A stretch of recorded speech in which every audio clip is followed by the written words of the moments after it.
Un orage magnétique, un trou dans la couche d'ozone, une antenne émettrice vieillissante. 4 chroniqueurs d'une émission de radio montpelliéraine ignorent que cette combinaison d'événements va les précipiter dans les couloirs de l'espace et du temps. S'apercevant qu'ils sont toujours écoutés, nos consciencieux professionnels décident de continuer coûte que coûte à faire leur travail. Depuis, ils errent d'époque en époque dans leur station de radio pour le plus grand plaisir des auditeurs. Ils sont perdus sur les ondes. 35e jour, conférence de rédaction. Mais c'est qui celui-là? Pierre, venez voir. Qu'est-ce qu'il y a, Krasuski? Bah, y a un mec là, il est dans le studio, il joue de l'harmonica. Monsieur, bonjour.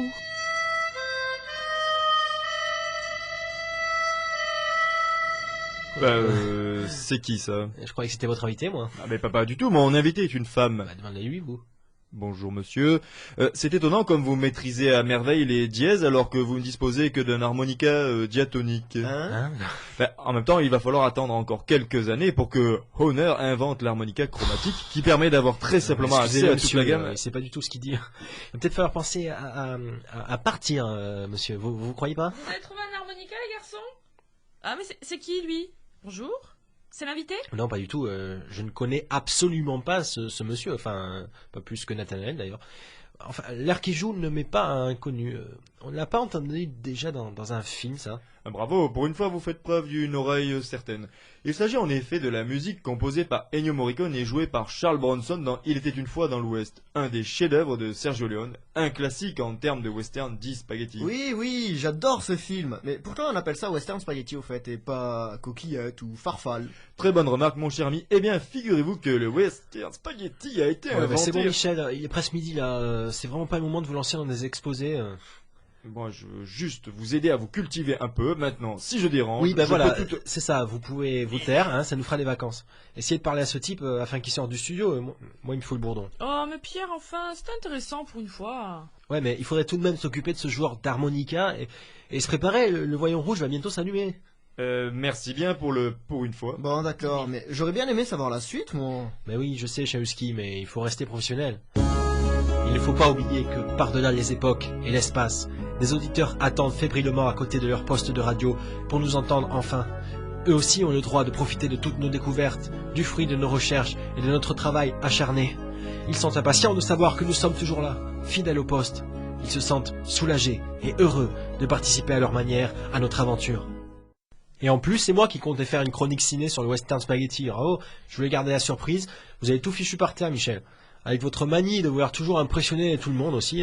Ça sent la mauvaise humeur, ça. Monsieur le joueur d'harmonica, si vous voulez bien me suivre...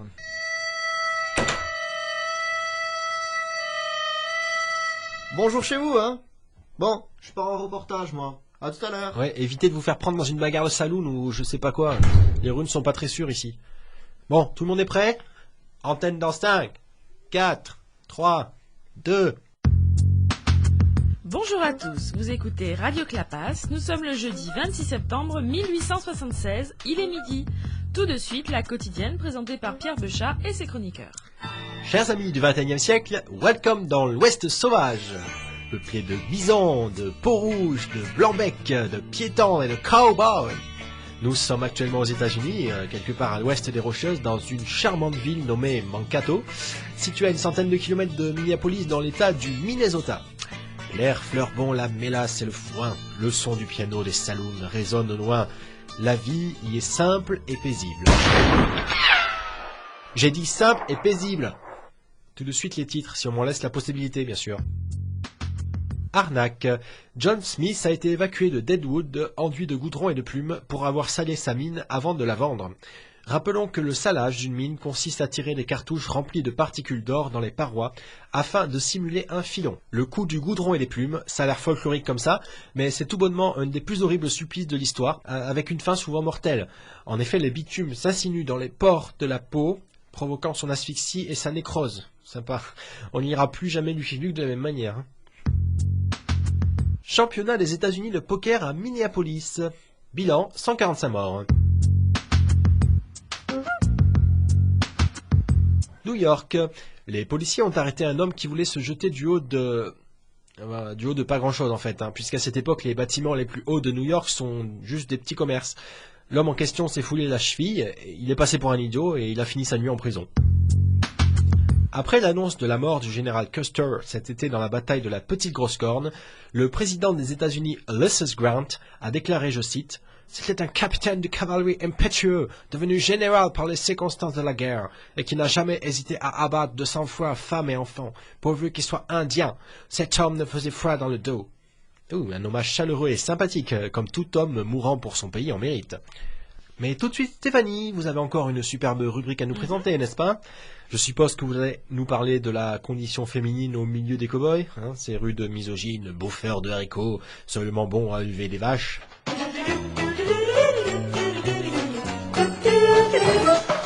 La vache est la femelle d'un mammifère domestique ruminant de la famille des bovidés, généralement porteur de cornes sur le front. C'est la femelle du taureau. Le poids moyen d'une vache adulte varie en fonction de la race de 500 à 900 kg. La vache est élevée soit pour son lait, soit pour la production de viande, soit pour les deux. Autrefois, le mot vache désignait familièrement un agent de police, d'où l'expression mort aux vaches, parfois symbolisée par 3 points tatoués sur la peau des prisonniers. Super Michel, merci. Je ne relèverai pas l'ironie évidente dont vous cherchez à faire preuve dans votre phrase. Ouais, c'est bon. Ma rubrique est consacrée aujourd'hui à quelque chose qui va vous plaire, une fois n'est pas coutume. Mais d'abord, reconnaissez-vous cette musique? Attendez, ça me dit quelque chose, c'est du Mozart, non? Clochard, enfin, vous ne reconnaissez donc pas le galop infernal, extrait d'Orphée aux Enfers, Offenbach. Cette pièce d'opéra bouffe qui fut un grand scandale à son époque car elle tourne la mythologie gréco-romaine en ridicule. Opéra ou quoi? Vous dites n'importe quoi pour rendre intéressant, Michel. Vous voyez bien que c'est le générique de Benny. Excusez-moi les garçons, mais ce morceau d'Offenbach est surtout célèbre pour avoir été utilisé comme musique pour danser le French Cancan à la fin du 19e siècle à Paris, dans les écoles de la Gouloux ou de Néry-Patin. Et oui, ma rubrique d'aujourd'hui est consacrée au French Cancan. Pourquoi? Eh bien parce qu'il n'y a pas un saloon ici qui n'aurait pas sa troupe de danseuses de cancan. Sachez d'abord qu'à cette époque, le cancan se pratique avec des culottes fendues sous les jupons, qu'en culotte il y avait.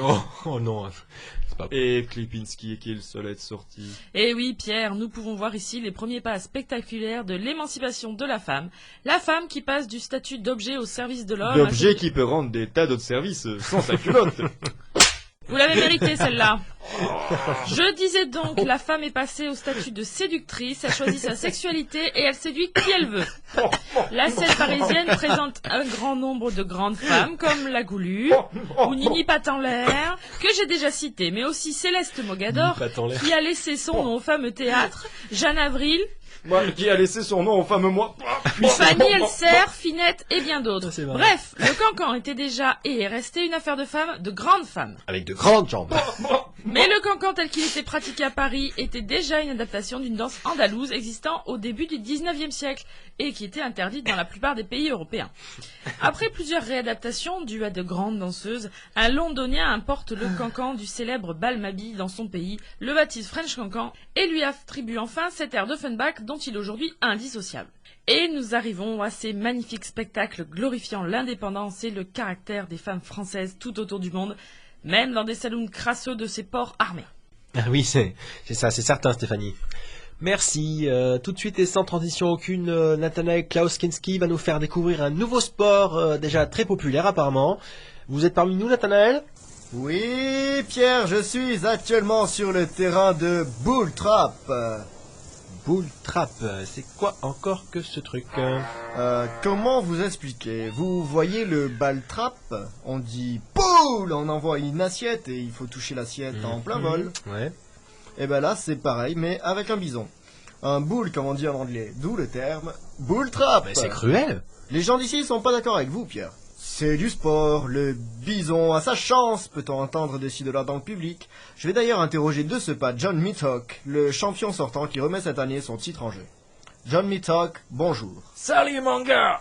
John Mithock, Vous semblez confiant, il n'y a donc aucun challenger dangereux? Ah, c'est tous des piétons. Il y a même un fils à papa de New York. Je l'ai vu à l'entraînement, il va tuer Abraham Lincoln dans une loge de théâtre. Hihi. Certains disent que votre sport est barbare.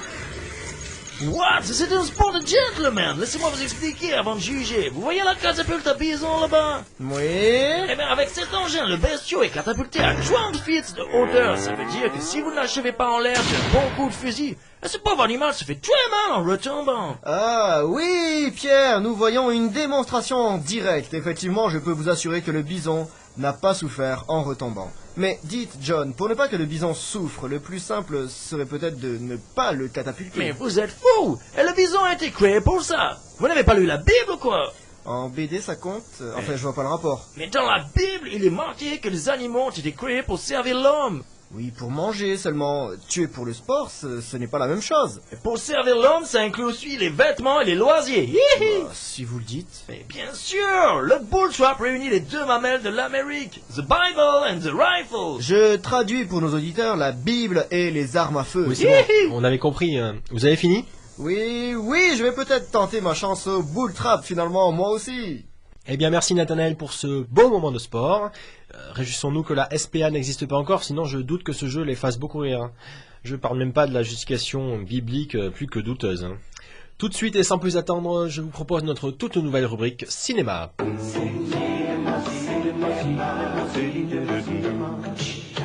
Si je vous fredonne ceci,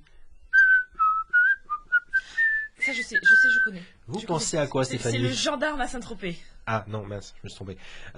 Et ça? Ah, la grande vadrouille. Ah merde. Je vois toujours pas le rapport avec le Far West, hein. Non, c'est toujours pas ça. Mais vous êtes ridicule, mon pauvre garçon. Et ceci, vous connaissez?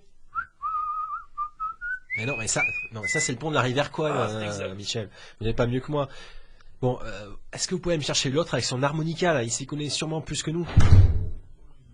Dites, vous pouvez nous refaire le morceau tout à l'heure?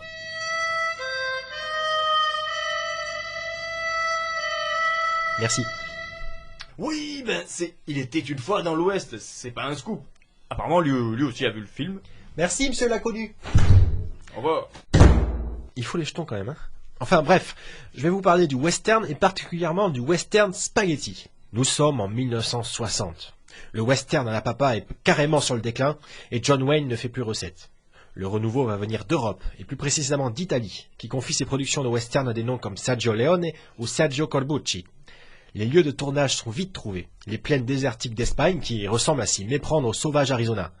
Le premier grand succès du genre est le fameux Pour quelques dollars de plus, en 1964, qui donne à Clint Eastwood une renommée internationale. S'en suivirent entre autres Le Bon, La Brute et Le Truand, Il était une fois dans l'Ouest, Le Grand Silence avec Klaus Kinski. Oui, Pierre, vous m'avez appelé? Non, rien, Nathanaël. Plus tard, deux acteurs régneront en maître sur le genre. Les inoubliables Laurel et Hardy du spaghetti, j'ai nommé Bud Spencer et Terence Hill. Le western spaghetti a eu un grand succès car il détournait les codes du western classique. Les héros, si on pouvait les appeler ainsi, étaient sans foi ni loi. Ils travaillaient uniquement pour leurs intérêts. Qu'est-ce que j'ai pu me marrer en regardant ces trucs-là? Pardon. Je crois que notre invité vient de rentrer dans le studio. Mes hommages, madame. Je vous laisse donc la parole, Michel. Tout à fait. Aujourd'hui, chers auditeurs, je reçois une femme exceptionnelle. À une époque très puritaine où une femme ne se met jamais en pantalon, ne fume ni ne boit d'alcool, notre invitée mène une vie tout à fait scandaleuse. Chercheuse d'or, poseuse de rails, éclaireuse pour l'armée, conductrice de diligence, voire serreuse de salon. Elle est l'une des terreurs de l'Ouest. Sa légende se forge, Ruth Mifewethan. Son nom seul, Calamity Jane, provoque des évanouissements. L'ombre de son cheval suffit à faire fuir ses ennemis. Qu'est-ce que j'ai dit de si drôle? Vous aussi vous êtes tombé dans le panneau. Je suis très forte. Mais ai-je dit une bêtise? Mais putain de merde, tout ça c'est faux évidemment. Vous croyez que toute ma vie je me suis fatigué à creuser des trous pour quelques pépites, clouer des sabots aux chevaux ou rentrer le bois pour l'hiver? Je laisse ça aux hommes qui m'entourent et j'en suis bien contente. Pourtant, la légende fait de vous un vrai garçon manqué. Mais c'est des conneries tout ça. Je m'appelle Martha Jane Canary. Je suis une vraie femme.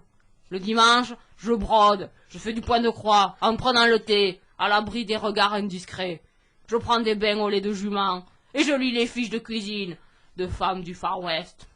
Je me suis amusé à colporter quelques fausses rumeurs sur ma personne, pour que les journaux me fichent la paix et que les patients me craignent.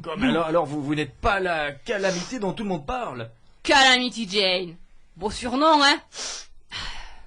Ben moi je l'ai trouvé quand j'étais jeune, aux Éclaireuses Scout. Tout ça est parti d'un jeu débile. On jouait à Action ou Vérité avec les copains. Ils se vantaient d'exploits du genre « Ouais, j'ai dressé un cheval en moins d'1 heure ». Ou alors « J'ai hypnotisé un serpent à sonnette ». Ha! Alors moi, pour faire mieux qu'eux, j'ai dit que j'avais tué tous les chats de mon village, à main nue et de sang-froid. Croyez-le si vous le voulez, ils ont été impressionnés. Et ils m'ont fait chef de clan.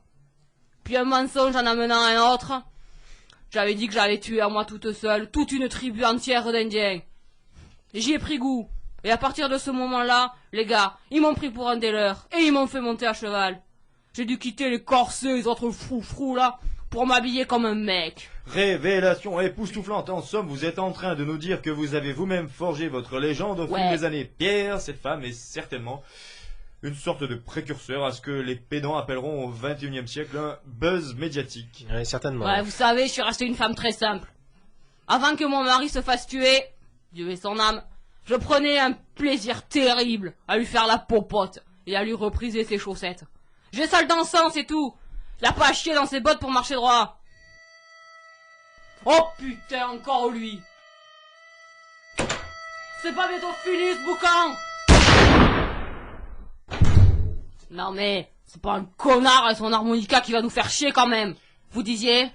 Quelle femme! Eh oui, eh bien, vous devriez peut-être penser à publier vos mémoires. C'est pas idiot comme idée. Ça serait une manière de capitaliser sur ma réputation. Les gens adorent lire des histoires invraisemblables de femmes indépendantes qui matent les hommes. Comme si ça pouvait exister. Croyez-moi, c'est pas demain la veille qu'une femme construira des maisons, tiendra un saloon ou postulera comme shérif. Pah! Et c'est tant mieux. Mais votre idée de mémoire là, je vais peut-être y penser. Cher Calamity. Non, appelez-moi Martha, mon loup. Ça me ressemble plus. Très bien. Donc, chère Martha, je vous remercie d'être venue partager ce moment de radio avec nous. Y a pas de quoi. Pierre, je raccompagne notre invité, là, un petit Oui. peu, hein. Oui, c'est ça, Michel. Merci pour cette interview encore une fois pleine de surprises. Hein. Je m'attendais pas du tout à ça, moi. Il me reste à vous souhaiter, chers auditeurs, une bonne journée. À bientôt. Voilà, on n'est plus à l'antenne. Qu'est-ce qui se passe, Stéphanie? Vous faites une de ces têtes? Non, je suis juste déçue. Déçu? Par quoi? Bah par Calamity Jane. Moi qui pensais que j'allais rencontrer une des pionnières de l'émancipation des femmes. Je me suis retrouvée avec une femme au foyer qui brode et qui mitonne des petits plats pour son mari. Non mais franchement, côté liberté, on repassera. Hein. Et elle est même pas convaincue que plus tard, les femmes seront plus libres. C'est moi. Dites, j'ai vu Michel qui semblait boire littéralement les paroles d'une femme dehors. Il avait l'air comme envoûté. Fais voir. Mais ma parole, il est en train de la draguer. Eh ben, il nous avait pas habitués à ça, le Michel. Que voulez-vous? Il a toujours été attiré par encore plus tordu que lui. Alors celle-là, elle en tient une couche. Bon, appelez-le, sinon on va partir sans lui. Michel, on s'en va. Dépêchez-vous. Oh, déjà! Je dois partir, mais croyez, madame, que votre souvenir part avec moi. C'est bon, je suis là. Dites, Michel, on vous savait pas aussi romantique? C'est normal pour quelqu'un né au XVIIIe siècle. Très drôle, Becha. Mais vous ne connaissez de moi que ce que je veux bien vous montrer. Mais moi aussi j'ai mon jardin secret. Justement, Pierre, si je vous disais que j'aurais bien voulu J'espère qu'on avoir une arrivera en petite 2009. aventure avec...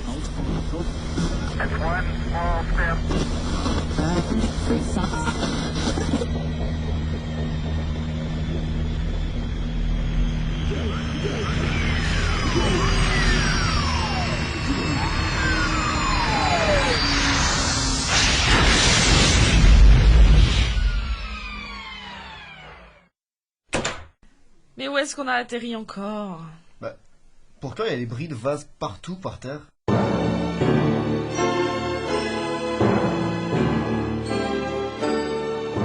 Quelles incroyables aventures attendent nos intrépides amis. Parviendront-ils un jour à rentrer chez eux? Si vous surprenez une indienne à moitié nue dans une grotte, serez-vous tenté de visiter la squaw? Vous le saurez dans le prochain épisode de Perdu sur les ondes.